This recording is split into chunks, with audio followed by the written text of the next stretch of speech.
सभी विश्वासी भाई बहनों को प्रभु यीशु मसीह के नाम में सलाम। आज मैं लेकर आई हूँ आयुब की कहानी। यह हमको बाइबल में देखने को मिल जाएगा। उज्र देश में आयुब नाम का एक आदमी रहता था जो यहोवा की उपासना करता था। वह खरा और सीधा था और परमेश्वर का भय मानता था और बुराई से परे रहता था। वह बहुत अमीर था और उसका एक परिवार था।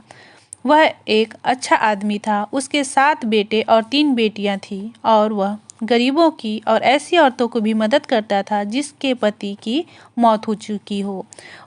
वह ऐसे बच्चों की भी मदद करता था जिसके माँ बाप नहीं रहे। दोस्तों, उसके पास 7,000 भेड़ बकरी और 3,000 ऊँट, 500 जोड़ी बैल और 500 गधियाँ और बहुत ही दास दासियाँ थी। वरन उसके इतने संपत्ति थी कि पुरनियों में वह सबसे बड़ा था और उसके बच्चे अपने पिता का सम्मान करते थे। आगे हम देखते हैं दोस्तों, एक दिन यहोवा परमेश्वर के सामने शैतान उपस्थित हुआ और फिर परमेश्वर ने शैतान से पूछा कि तू कहाँ से आता है। शैतान ने यहोवा परमेश्वर को उत्तर दिया कि मैं पृथ्वी पर इधर उधर घूमते फिरते हिलते डोलते आता हूँ। फिर यहोवा ने शैतान से पूछा, क्या तूने मेरे दास आयुब पर ध्यान दिया है? उसके जैसे धरती में कोई नहीं।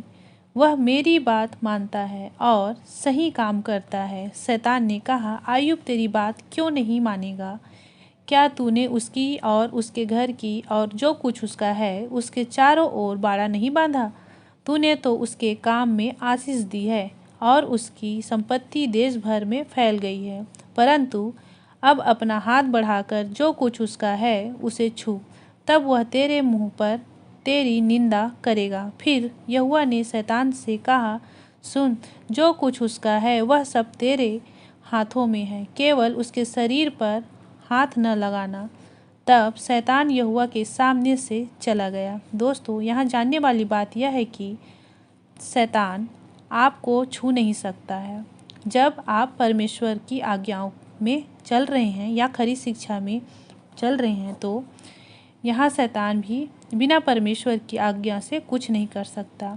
फिर एक दिन आयुब के बेटे बेटियाँ खाना खाते और दाख मधु पी रहे थे। तब एक दूत आयुब के पास आकर कहने लगा, हम तो बैलों से हल जोत रहे थे और गधियों उसके पास चल रही थी। उसको सबा के लोग ले गए और तलवार से तेरे सेवकों को मार डाला और मैं ही अकेला बचा जो तुझे समाचार देने के लिए आया हूँ।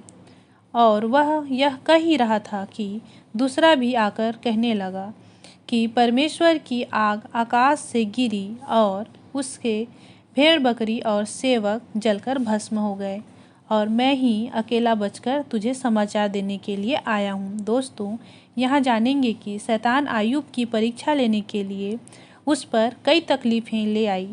सबसे पहले उसने सबाई लोगों को भेजा जो आयुब के गाय बैलों को और गधों को चुरा कर ले गया। फिर आयुब की भेड़ पर आग बरसी और वे सब मर गए।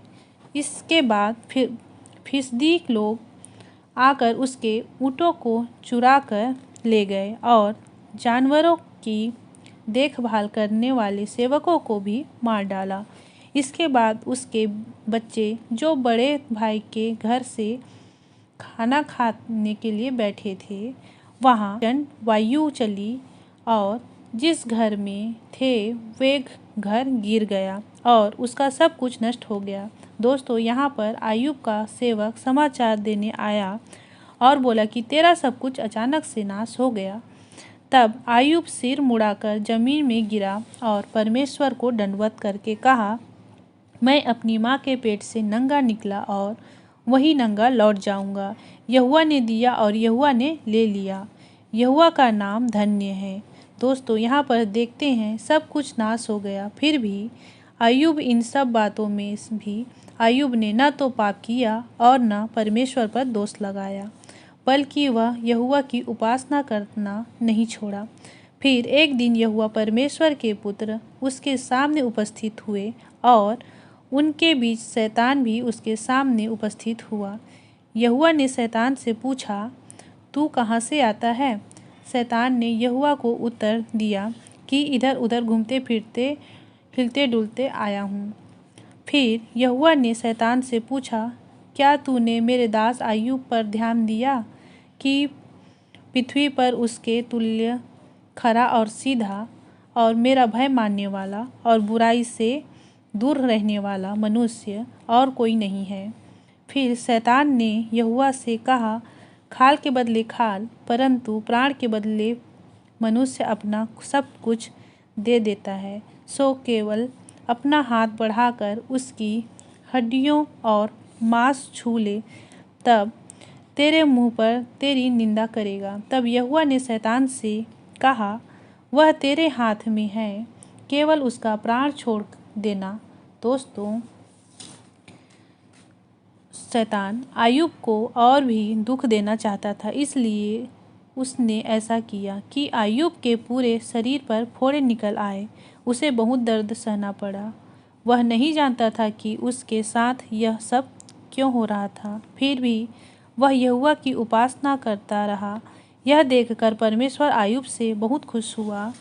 फिर वहाँ अय्यूब की पत्नी आई और कहने लगी, क्या अब भी परमेश्वर की खराई में चलते रहेंगे?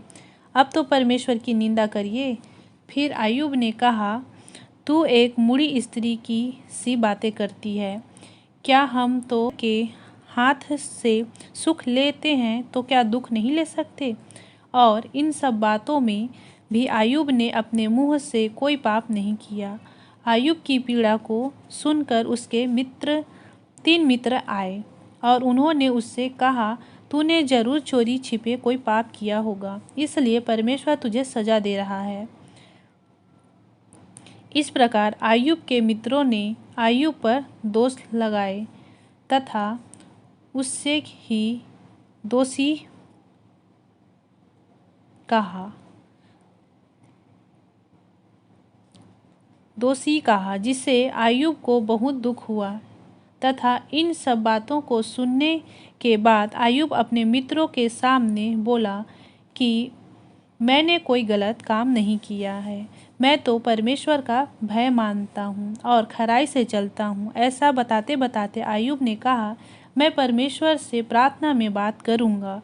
फिर परमेश्वर उनकी बात सुनी और परमेश्वर ने अय्यूब को याद दिलाया कि सृष्टि की रचना परमेश्वर ने ही की। और अय्यूब को बोलते ही जो काम परमेश्वर किया है, अय्यूब को बोलते हैं, जो काम परमेश्वर किया है, क्या उस काम को मनुष्य कर पाते हैं? दोस्तों, यहाँ पर जो हम सोच नहीं सकते वो काम परमेश्वर करते हैं। फिर यहोवा ने अय्यूब से बात की। उसने कहा, जब मैंने आकाश और धरती बनाई तो तू कहाँ था? तू क्यों कहता है कि मैंने तेरे साथ बुरा किया? तू नहीं जानता कि यह सब क्यों हो रहा है, फिर भी तू बोलता है। तब अय्यूब ने कहा, मैंने जो कहा वह गलत है। मैंने तेरे बारे में सुना था, मगर अब मैंने तुझे सचमुच जाना है। तू जो चाहे वह कर सकता है। मैंने जो कहा उसके लिए मुझे माफ़ कर दे। अब जब अय्यूब की परीक्षा खत्म हुई तो यहोवा ने उसकी बीमारी ठीक कर दी और उसके पास पहले जो था उससे कहीं ज़्यादा धन दौलत, भेड़ बकरी हो गया। अय्यूब बहुत साल जिया और उसे ज़िंदगी में बहुत खुशियाँ मिली। दोस्तों, उसके मुश्किल वक्त में भी यहोवा की बातें नहीं मानी, इसलिए यहोवा ने उसे आशीष दी। आशा करती हूँ कि आप सभी को समझ में आया होगा। प्रभु आप सभी को आशीष दे। आमीन।